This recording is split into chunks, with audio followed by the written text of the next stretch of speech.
سورت المزمل، بہت سے لوگ اس کو مزمل پڑھتے ہیں، تو یہ مزمل ہے، زا کے اوپر شد ہے، اور باب کون سا ہے؟ تفاعل، یعنی تزمل تھا اصل میں، اور اس سے متزمل تھا، اور تا زا میں زم ہو گئی تو مزمل ہو گیا۔ اس سورت کے 2 رکوع ہیں، اور پہلا رکوع بالاتفاق مکی ہے اور مکہ کے ابتدائی دور میں نازل ہوا۔ دوسرے کے بارے میں اختلاف رائے ہے، بعض کہتے ہیں کہ 1 سال کے بعد نازل ہوا، اور بعض کہتے ہیں کہ یہ مدینہ میں نازل ہوا۔ 20 آیات ہیں، 285 کلمات ہیں، 838 حروف ہیں۔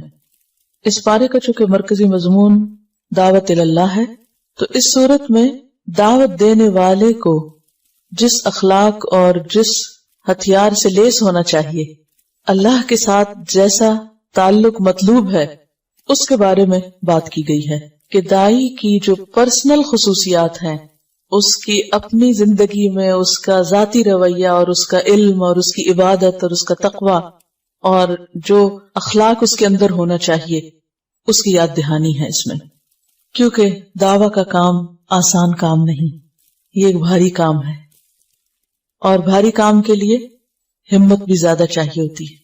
جنوں کے اندر شاید ہم سے زیادہ طاقت ہے، اس لیے انہوں نے پہلی دفعہ ہی سن کر بھرپور کام شروع کر دیا، اور غلط خیالات پر بھی بھرپور تنقید، اور بھرپور طریقے سے میسج کنوے کر کے توحید کی بھرپور دعوت۔ اسی طرح انسان خواہ جسمانی طور پر کمزوری کیوں نہ ہو، لیکن اگر اس کا ایمان مضبوط ہے، وہ اندر سے مضبوط ہے، اس کا اللہ سے تعلق مضبوط ہے، تو پھر وہ بڑے بڑے جنوں سے نمٹنا جانتا ہے، جیسا کہ اس میں فرعون کا ذکر آئے گا، اور بالکل ابتدائی دور کی صورتوں میں سے ہے سورۃ المزمل۔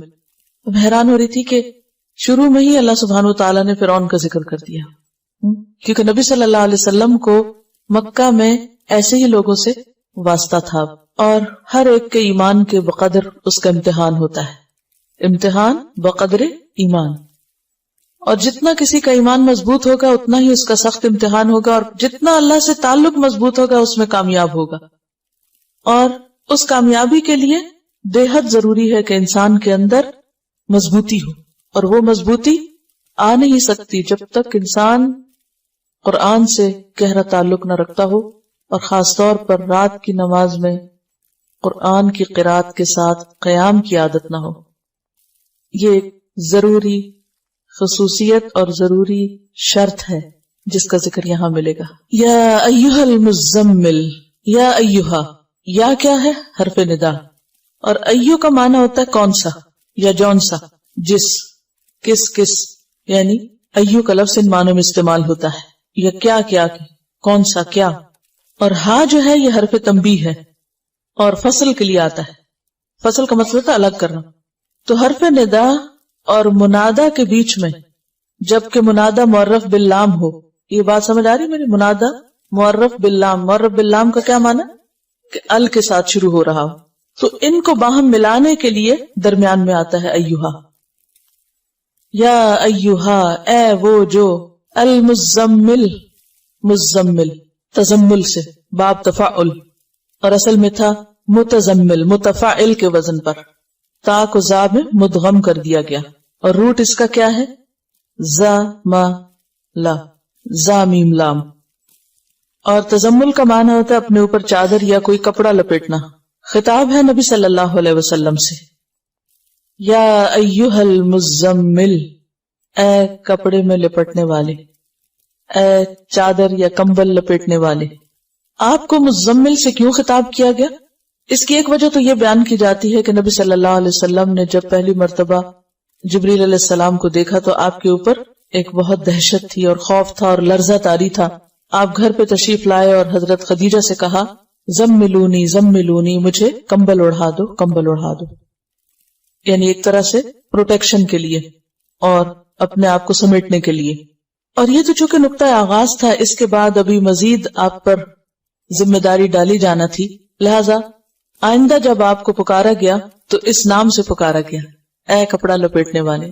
اور عربوں میں دستور یہ ہوتا ہے کہ جب کسی کو خطاب کیا جاتا ہے تو اس کے حال کا ذکر کر کے اس کو بلایا جاتا ہے، اور یہ ایک محبت کا انداز ہوتا ہے۔ مثلا اس کی بہت سی مثالیں آپ کو ملے گی۔ ایک مرتبہ حضرت علی رضی اللہ تعالیٰ عنہ حضرت فاطمہ سے کچھ رنجیدہ ہو گئے، کچھ ناراضگی ہو گئی، تو گھر چھوڑ کے مسجد میں چلے گئے اور مسجد کے فرش پر لیٹے ہوئے تھے، تو آپ کے جسم کے اوپر مٹی لگ گئی.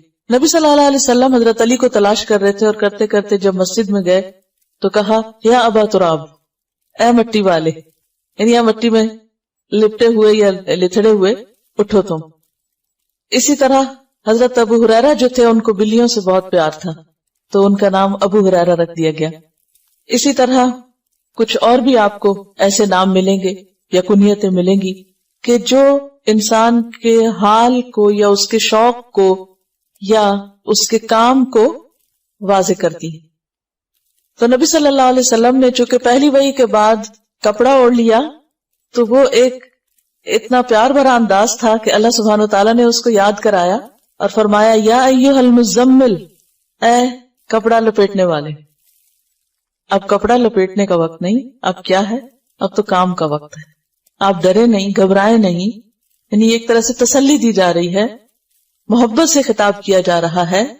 یا ایھا المزمل، اے مزمل، قم اللیلہ، قم اٹھو، فعل امر ہے قیام سے، اور قیام کہتے ہیں بیٹھے یا لیٹے ہوئے آدمی کا اٹھ کھڑا ہونا یا چلتے چلتے کھڑے ہو جانا. یعنی کوئی بیٹھا ہوا ہے تو بیٹھنا چھوڑ کے اٹھ جائے، یا لیٹا ہوا تو اٹھ جائے، یا پھر چل رہا ہے تو کھڑا ہو جائے.